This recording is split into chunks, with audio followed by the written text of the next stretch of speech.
మీరు జ్ఞానం కలిగి ఉండండి, సమయాన్ని పోనవద్దు, దేవుని సన్నిధిలో గడపండి, దేవునికి ప్రార్థన చేయండి, వాక్యం చదవండి, దేవునితో ఉండడానికి ఇష్టపడండి. చాలా మందికి అది కష్టం కదా. ఏది కష్టం? దేవునితో ఉండాలంటే కష్టం. ఎందుకు? అప్పుడే ఏమొస్తుంది? ఒళ్ళు నొప్పులు, నడు నొప్పు, కాళ్ళు నొప్పు, కళ్ళు నొప్పు, ఏది లేకపోతే తలనొప్పు, ఏదో ఒక నొప్పి ఏం చేస్తుంది?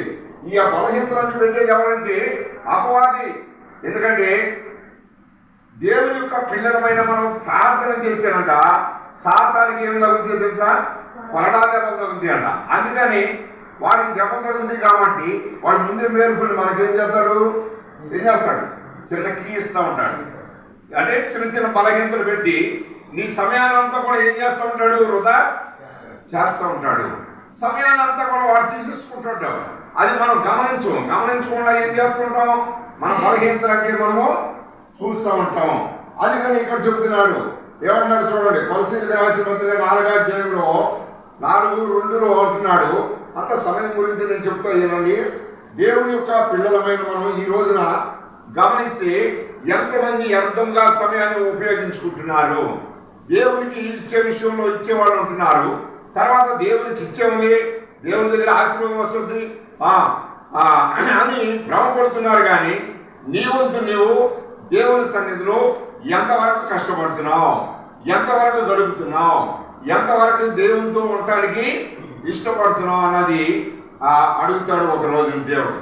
ఒక రోజు లెక్క అడుగుతాడు. ఇదేదో టైం పాస్ కోసం చెప్పుకునేది కాదు. కానీ దేవుని యొక్క దగ్గర లెక్క అనేది ప్రతి మనిషి ఏం చెప్పాలా? సమాధానము చెప్పాలి ఒక రోజున. లేకపోతే నీ నా బ్రతుకులు ఎలా ఉన్నాయి అంటే మనంతట మనము నేను బాగానే ఉన్నాను, నేను మంచి భక్తురాలు ఉన్నాను, నేను దేవుని బిడ్డగా ఉన్నాను, దేవునికి నేను అనుకూలంగా ఉన్నాను, దేవుడు నన్ను ఏం అడగండి అని చెప్పి కొంతమంది ఏం చేస్తున్నారంటే రకరకాలుగా దేవుని నమ్మిన వారే మన లోకంలో కలిసిపోయి ఇష్టానుసారమైన తిరుగుడు తిరిగే వాళ్ళు కూడా చాలామంది ఉన్నారు కోకులగా.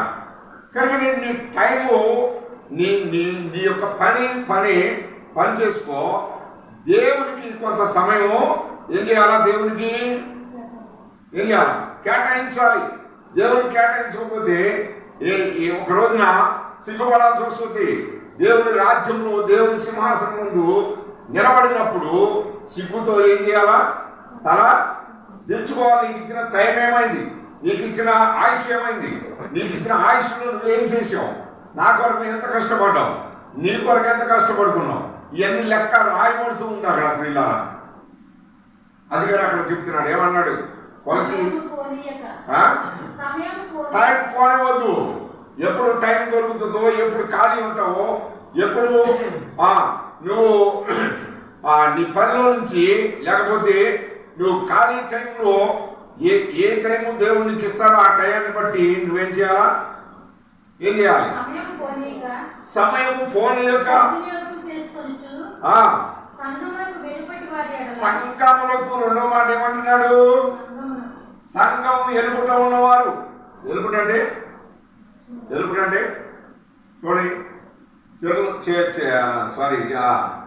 చేలో నాగలు దున్నేటప్పుడు ఎద్దులు 2 కడతారు కదా నాగలికి. ఏమంటారండి? ఎలుపుట దాపుట అంటారు కదా. ఎడమ చేతి ఎలుపుటది ఏంటి? కుడి చేతి ఏమున్నది ఏంటి? చూడండి, ఈ 2 కడతారు, దున్నుతా ఉంటారు అన్నమాట. కానీ ఇప్పుడు ఏమంటారు? నువ్వు లోపల ఉన్నావు విశ్వాసిగా అంటే దేవుల్లో ఎలుపుట ఉండాలంట. సంఘానికి ఎలుపుట అంటే బయట ఉన్నారు అంటే దేవునికి వేరుగా ఉన్నారు, లేదా బయట ఉన్నారు. దేవుడు అంటే ఇంకా లెక్క లేకుండా ఉన్నారు. వ్యర్థంగా సమయాన్ని వాడుకుంటున్నారు. కానీ దేవుడు అంటే ఏమాత్రం కూడా లెక్క జమ లేకుండా టయాన్ని ఉపయోగించుకుంటున్నారు. మనకి చెప్పే ఆజ్ఞ ఏంటంటే సంఘములకు వెలుపుట ఉన్న వారికి నువ్వు ఎలా ఉండాలి? జ్ఞానం కలిగి ఉండాలంట. జ్ఞానం కోసం చాలా మంది ఏం చేస్తున్నారంటే అనేక రీతిలుగా తిప్పలబడుతూ ఉంటున్నారు. దేవుడు ఏం చెప్పినారు అనేది మనం ఆలోచిస్తే ఎవడైనా సరే జ్ఞానము కొద్దుగా ఉంటే ఏం చేయాలంట? ఎక్కడుందన్నమాట? యాకోబు పత్రికలో ఉంటుంది. యాకోబు పత్రిక 1వ అధ్యాయము 5-6 వచనాల్లో ఉంది. జ్ఞానం ఎవరికైనా కొదువుకుంటే ఏం చేయాలా? దేవునికి హీరో ఎవరికైనా జ్ఞానం కొద్దుగా ఉంటే అతడు దేవుణ్ణి అడగాలి. అంటే దేవుని నుంచి వచ్చే జ్ఞానం ఏ జ్ఞానం? అది పైన వచ్చే జ్ఞానం ఏంటి? పవిత్రమైనది. అంటే అది ఆ జ్ఞానానికి ఏం పేరుంది? ఏం పేరుంది? పవిత్రమైన జ్ఞానం. పవిత్రమైన స్థలంలో నుండి, పరలోకం నుండి వస్తుంది. ఈ విలువ చాలా మందికి తెలియక ఏం చేస్తున్నారు? తెలియక అజ్ఞానంగా ప్రవర్తిస్తున్నారు. నా ఇష్టం, నేను ఏదైనా చేసుకుంటా కదా. చూడండి, ఈ రోజున మొక్కగా ఉండి చిన్న పిల్లవాడిని ఇంతవరకు పెంచుకొస్తే తల్లిదండ్రులకే ఎదురు తిరిగే పరిస్థితులు. నీకేం తెలుసు, మాకు ఆ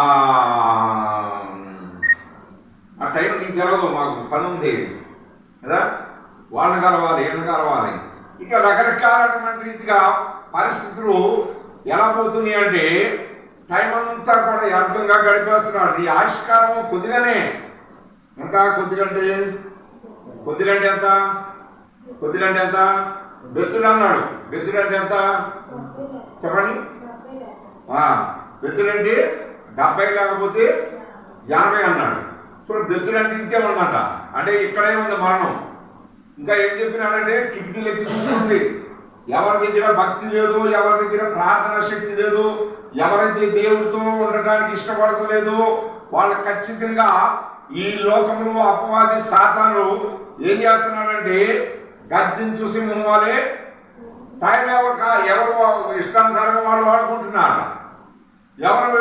వాళ్ళు సొంతానికి వాడుకుంటున్నారు. కనుకనే అన్నిటిలో కూడా టైం ఉంది. కానీ దేవుని యొక్క సన్నిధిలో గడపడానికి ఎవరికి వాళ్ళకి ఆశీర్వాదం ఉంది పరలోకంలో. అది మనకి మీకు తెలియదు. కానీ దేవుని నుంచి వచ్చే ఆశీర్వాదాన్ని ఏం చేస్తున్నాం? పోగొట్టుకుంటున్నాం. దేవుని నుంచి వచ్చే ఆశీర్వాదాన్ని మనము పోగొట్టుకుంటున్నాం. అది పోగొట్టుకోకుండా ఉండాలంటే మనం ఏం చేయాలి? దేవుని సన్నిధిలో టైం దొరికిన కొలితే దేవుని సన్నిధిలో గడపాలి. సంఘం ఎదుర్కొంటున్న వారికి మనం ఎలా ఉండాలన్నాడు? ఎలా ఉండాలి? జ్ఞానం అంటే కీర్తన గ్రంథంలో ఇప్పుడు చదవద్దు. అక్కడ ఏం చెప్పాడంటే దుష్టుల ఆలోచన చొప్పున చదవండి. చెప్పండి, చదవకుండా చెప్పాలా? దుష్టుల ఆలోచన చొప్పున నడవక అపహాసకులు కూర్చున్న చోట యెహోవా ఎక్కడ కూర్చోవాలి? దేవుని ధర్మశాస్త్రం దగ్గర కూర్చోవాలి. టైం దొరికిందా? 10 నిమిషాలు దొరికిందా? అరగంట దొరికిందా? గంట దొరికిందా?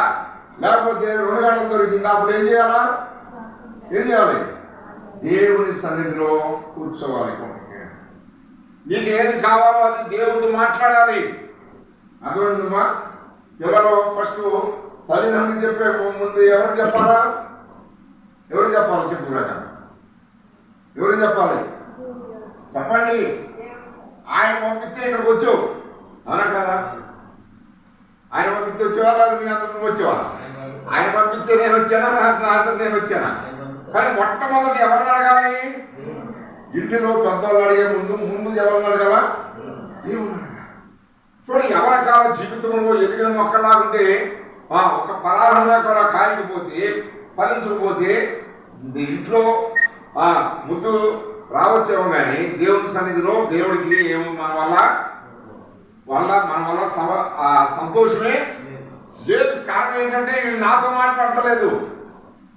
అర్థమైందమ్మా? నాతో నోరిచ్చాను, సొంతాన్ని వాడుకుంటున్నారు. ఏమో అంతేనా?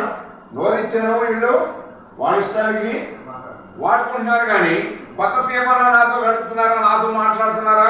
ఏమన్నా రూపాయి బ్యాలెన్స్ అవసరమా? రూపాయి ఉంటే ఎన్నుద్దా రింగిత్తానికి దేవుడికి? నీ నోరు ఉపయోగిస్తే, నీ టైంలో కొంత టైం ఇస్తే, ఏది చెప్పాలని చెబితే నీ పేరుతో ఒక ఆత్మైనా ఏమవుతుంది? ఇక్కడ వచ్చినా సరే మంచిది, సంతోషం. రాకపోయినా దేవుడు ఖచ్చితంగా నీ లిస్టులో పడేస్తాడు. చూడండి, అందుకని మనం ఏం చేయాలంటే సమయాన్ని ఏమాత్రం వృధా చేసుకుంటే పోయిన సమయం రావాలంటే నిన్న బాగుంటున్న సమయం రావాలంటే ఈ సంవత్సరం స్టార్ట్ అయ్యి ఎన్ని రోజులు అయిపోయింది? ఇప్పటికి ఎన్ని రోజులు? 19 రోజులు గడిచిపోయింది. ఈ 19 రోజులే లెక్కేద్దాం, ఇంకా గడిచిన రోజులు కాదు. ఈ 19 రోజులు ఎంత టైం పోయింది అని అది ఆలోచిస్తే దేవునికి మనము ఇవన్నీ కూడా నేనంటే మీరేంటి అందరం కూడా ఏం చేయాలా? టైం వ్యర్థంగా గడిపేస్తే లెక్క చెప్పాలి. ఒక రోజున ప్రతి ఒక్కరు లెక్క చెప్పే రోజు వస్తుంది. దానికి సూచనగా ముందు ఏం పంపించాడంటే వైరస్ అప్పుడు వైరస్ వచ్చేసి ఏం చేస్తుందన్నా ఈ ఏడు బట్టి ఏడు చెప్తున్నప్పుడు మీరు గుర్తుపట్టాలి. ఏం చేస్తుంది? వీళ్ళు నీకు టైం ఇవ్వట్లేదు ప్రభా, నీ ఇష్టాన్ని నెరవేర్చలేదు, నీ దగ్గర గడపట్లేదు, నీతో మాట్లాడతలేదు, నీ గ్రంథం ధ్యానం చేయట్లేదు, నువ్వంటే లెక్క లేదు, కనుక నాకు ఇచ్చేయి. మనకి లోకస్వార్థలు తెలుసు కదా, ఈ తినుము తాగుము సూచించు అని పెరట్లో ఉండి ఏం చేస్తున్నాడు ధనవంతుడు? నా ప్రాణమా తిను తాగు సుహించు, నీకేది కూడా ఎన్ని కేజీలు సిగ్నల్ పెడతా, ఎన్ని కేజీలు మటన్ పెడతా, చేపలు పెడతా, రొయ్యలు పెడతా, పీతలు పెడతా. అంటే అమెరికా సైడ్ వాళ్ళు పాములు పెడతారు, కప్పలు పెడతారు, అన్నీ పెడతారు. కప్ప అంటే చీ అంటున్నారు మీరు. చూడండి, మీకు ఒకరోజు భీమాలను తీసుకెళ్ళి వాటర్ మంచి పరిగెత్తారు, వాళ్ళు చూడాలి ఎంత ఖర్చు పర్లేదు మనం చెబుతాం. అక్కడ అర్థం కాని భాషలు చెబుతారు వాళ్ళు. చిన్న బెగ బెగ పెద్ద బెగ బెగ అంటారు. చూడండి, అది చిన్న కప్ప పెద్ద కప్ప మేమే చెప్తాం. అట్లని వీళ్ళు ఏమనుకుంటున్నారంటే అసలు మేము దేవాలయమే రామంటున్నారు. దేవాలయం రామని దేవాలయం కోరిక పోతుంది. చూడండి, దేవుని యొక్క పిల్లలమైన మనం చాలా జాగ్రత్తగా మన ఆత్మీయ జీవితాన్ని ఏం చేసుకోవాలంటే మనం పరీక్ష చేసుకోవాలి. చూడండి ఏమని అంటున్నాడు 2 కొరింథీయులకు రాసిన పత్రికలో 6వ అధ్యాయము 2వ వచనంలో మనము చూడండి. 2 కొరింథీ 6వ అధ్యాయము 2వ వచనం త్వరగా. అనుకూల సమయమందు నీ మొర ఆలకించి తిని రక్షణ దినమందు. చూడండి, ఇప్పుడు మనకి ఏ బలహీనత లేదు, ఏ బాధ, ఏ జబ్బు ఏది రాలేదనుకో, ఇప్పుడు ఇది ప్రార్థన. బాధ వస్తే కదా ఆకలి అయితే కదా అన్నం తినేది, దాహం అయితే కదా నీళ్ళు తాగేది. చూడండి, మనం అనుకూల సమయంలో మనం ప్రార్థన చేస్తే ఆ టైం వస్తుందంట. ఏ టైము? నిన్ను ఆదుకునే టైం ఒకటి వస్తుంది. నీకేదో బాధ వస్తుంది. ఆ బాధలో ఏం చేస్తాడు? వీడు ముందే ఆల్రెడీ ఏది స్టోరేజ్ చేసి ఉండాలి. ప్రార్థన వీళ్ళు చేసి ఉన్నారు. ఈ రాకముందే వీళ్ళు ఏం చేశారు? బాధలు బలహీనత రాకుండా కాపాడమని ఏం చేశారు? ప్రార్థన చేశారు కనుక ఆయన టైంలో ఆయన ఏం చేస్తాడంట, ఎమ్మటే ఆదుకుంటాడు. అప్పటికప్పుడు బాధ వచ్చినప్పుడు ప్రభా అని చెప్పి అప్పుడు కూర్చుంటే ఇది ఎప్పుడుకో వాయిదా పడతలేదా? నీ లైన్ వచ్చేవాడికి ఎంత టైం పడుతుంది? ఇన్ని మీ లోపు ఎంత బాధ అనిపించాలి. చూడండి, అందుకని అనుకూల సమయం అంతా నువ్వు చెయ్యి. నీకు ఇచ్చిన టైం నువ్వు ఉపయోగించు. నా టైం వస్తుంది, నా టైం వచ్చినప్పుడు నేనేం చేస్తాను? నిన్ను ఆదుకుంటా. కనుక చూడండి, దేవుని యొక్క పిల్లలమైన మనము దేవాది దేవుడు ప్రభువు యేసు క్రీస్తు